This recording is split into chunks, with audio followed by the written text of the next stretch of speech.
Assalamualaikum warahmatullahi wabarakatuh.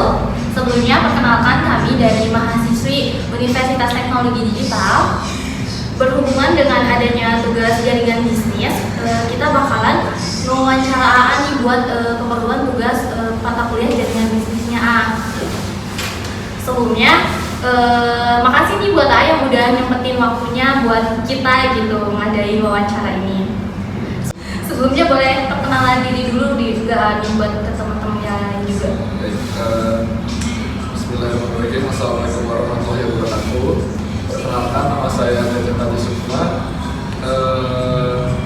sebagai brand owner Jasa Kataji. Bisnis yang saya tekuni saat ini bergerak di bidang F&B. Nih paling kita mulai langsung wawancara aja ya, gak apa-apa? Nah, kita mulai dari gimana sih kalau boleh tahu awal mula Kataji dibangun atau dibentuk hingga bisa proses sampai saat ini. Oke, awal mula Kataji dibentuk itu berawal dari ketidaksengajaan sebetulnya, karena memang nggak ada niatan buat usaha ini gitu kan, karena awalnya kan usaha yang pengen saya jalan itu sebetulnya di bidang F&B juga, tapi dalam bentuk minuman bukan makanan gitu. Dan kapan Kataji ini dibentuk? Kataji dibentuk pada tanggal 27 Juli 2022, jadi 1 tahun belakang.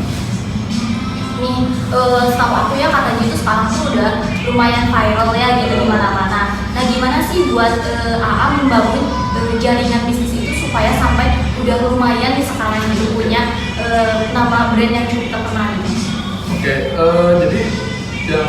jadi ada 3 materi yang saya pahami pada saat menjalankan bisnis ini. Yang pertama itu sales, yang kedua itu personal branding, yang ketiga adalah marketing. Jadi 3 teori itu harus jalan gitu kan, dengan tujuan gimana caranya bisnis saya bisa bertahan lebih lama gitu kan, bukan hanya sesaat. Nah, artinya kan 3 ini harus berjalan. Terus bagaimana caranya, kok bisa gitu kan Kataji ini bisa dikenal orang dengan dalam jangka waktu yang sangat singkat. Ya, yang pertama kali saya lakuin itu, yang pertama collab. Awalnya sih sebelum collab itu yang dilakuin itu kan promosi dulu lewat media sosial, gitu kan, kayak WhatsApp, Instagram dan sebagainya. Nah, dari situ mulai kepikiran buat advertising. Salah satunya itu collab dengan food blogger gitu. Nah, dari situlah awal mula Kataji bisa dikenal orang dalam waktu yang sangat singkat. Nah, kalau begitu berarti bagaimana nih jaringan pemasaran yang digunakan oleh Kataji? Kalau buat jaringan pemasaran itu sebenarnya nggak dari mulut ke mulut gitu kan, karena memang dari sejak awal saya buka usaha, sebelum usaha ini pun marketing yang saya pakai itu bukan langsung ke sosial media gitu, langsung ke promosinya aja langsung gitu kan, secara organik, tapi belum ke tahap advertising gitu, kayak di broadcasting kayak gitu secara organik, dan chat satu orang ditawarin gitu kan, cara menawarin orang ditawarin ke langsung ke user gitu. Kalau advertising mah kita bayar gitu kan, bayar jasa, kitanya kan nggak bergerak gitu kan. Kalau saya pribadi awalnya sebelum advertising itu organik dulu. Nah, kalau untuk jaringan produksi atau operasinya yang digunakan Kataji itu kayak gimana? Alat-alatnya atau apa? Iya. Oke, buat alat-alatnya itu Kataji Itu masih manual gitu ya? masih manual. Masih dilakukan sendiri manual. Dan bagaimana cara AA mengelola pembiayaan dan keuangan di Kataji ini? Kalau untuk pengelolaan pengelolaan keuangan yang sekarang berjalan itu sebetulnya masih manual, belum pakai aplikasi dan sebagainya. Jadi memang diatur sendiri gitu uangnya, buat A, B, C, D itu memang diatur sendiri, nggak pakai aplikasi sama sekali. Benar-benar pure sendiri. Benar-benar pure sendiri gitu. Ini kan kalau sekarang tuh Kataji juga kan udah ada cabangnya nih ya. Nah, distribusinya itu gimana sih? Kayak misalnya punya reseller atau yang lainnya gimana? Pendistribusian ke cabang? Enggak, ke konsumennya. Ke konsumen. lebih ke open justice sih kalau buat pendistribusian gitu, lebih ke open justice. Karena kan kalau reseller itu beda mungkin ya, kayak bisnisnya bukan F&B gitu kan, gimana sih, reseller juga bisa, cuman lebih ke kebanyakan justice gitu, justice system buat distribusi.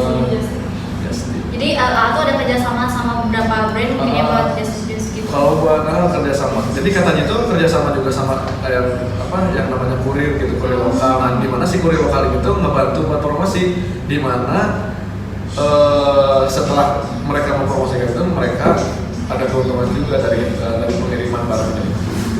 Jadi mereka sistemnya justip lah istilahnya. Saling menguntungkan. Apakah di Kataji ini tergabung dalam sebuah organisasi atau enggak? Untuk saat ini belum sih. Tapi kalau buat kedepannya mungkin bisa jadi kepikiran. Nah kan tidak tergabung dalam sebuah komunitas ya untuk saat ini. Nah bagaimana sih Kataji cara mengembangkan bisnisnya sampai saat ini? Oke, buat strategi mungkin ya, lebih ke strategi. Oke, strategi Kataji. Kalau buat saya pribadi gitu kan strateginya bagaimananya. Yang pertama, yang tadi dilakuin gitu kan organik dulu. Yang kedua advertising. Terus kalau buat saat ini dua itu dulu sih, belum ke tahap yang lebih lanjut. Jadi kalau misalnya kan pastinya Kataji itu besar tuh, kalau konsumennya pasti repeat order ya. Gimana sih caranya supaya si konsumen itu repeat order terus menerus gitu Kak? Kalau Kataji lebih ke pelayanan sih yang diperbaiki gitu, karena karena gini, saya mikirnya gini, kalau misalkan si konsumen itu bisa loyal ke kita tuh karena apa gitu. Yang pertama karena bukan cuma voucher dan sebagainya gitu kan, kalau itu lebih ke cara marketing ya, bukan ini kan secara psikis gitu kan, kenapa orang itu bisa repeat order gitu kan. Kalau saya lebih ke pelayanannya, karena analogi sederhananya kan gini, kalau misalkan orang-orang tuh belanja gitu kan ke suatu tempat, kalau misalkan tempatnya nyaman gitu, pelayanannya aman, otomatis kesan pertama lah buat si konsumen gitu kan, ternyata kesan pertama di sini itu positif, otomatis kalau buat ke depan itu ada kemungkinan dia buat beli lagi. Terus yang keduanya dari quality produk gitu. Kalau kualitas produknya bagus, otomatis si konsumen juga bakal puas tuh. Nah, jadi dua itu sih yang lebih ditekankan di Kataji. Yang pertama pelayanan, yang kedua kualitas produknya. Dan terakhir Irma, tipsnya buat yang lain, bagaimana cara membangun jaringan bisnis yang capai gitu? Oke. Kalau buat saya pribadi gitu kan, yang pertama itu kita harus punya yang namanya, kalau dalam usaha itu namanya kolam. Kalau yang saya jalani gitu kan, yang pertama harus punya kolamnya dulu. Kolam ini dalam artian ini adalah akun, dimana si akun inilah yang akan menjaring si konsumen ini agar lebih tertarget.